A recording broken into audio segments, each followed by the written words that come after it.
నా పేరు మిఠాయి నారాయణ.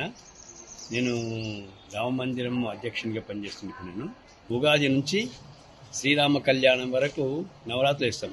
ఈ నవరాత్రుల్లో ఉగాది అనేది అది యుగ ఆది అంటే యుగం అంటే కొత్త సంవత్సర ప్రారంభం అనమాట.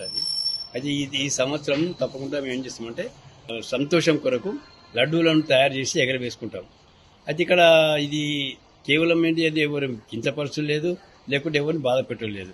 మేము రామ మందిరం కొరకు ఇది తరతరాలుగా వస్తున్నటువంటి ఆచారం. ఇది ఇక సంగారెడ్డిలో ఇది రామ మందిరమే కాదు, ఓల్డ్ పోస్ట్ ఆఫీస్ హనుమాన్ మందిరం కానీ, లేకుంటే పట్టి చౌహాన్స్ వాళ్ళ ఆధ్వర్యంలో కానీ, లేకుంటే దిడ్డిగవని వారి యొక్క ఆధ్వర్యంలో ఇక్కడ లడ్డూలు ఎగరవేసేది.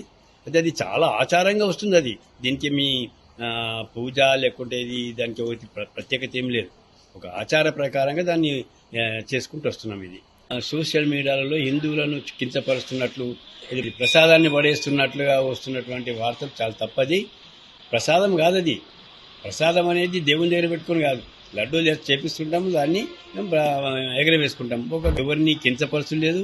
హిందుత్వం కానీ లేకుంటే సాంప్రదాయాలను కానీ కించపరచడం ఏం లేదు. అది పెద్ద సాంప్రదాయం. అది సంతోషంగా మనం నిర్వహించుకుంటున్నాం. ఇది దీని కొరకు దాని పేరుపైన ఈ సోషల్ మీడియాలు కానీ లేకుంటే ఇంకెవరు కానీ దాన్ని విమర్శించడానికి అవకాశం లేదు.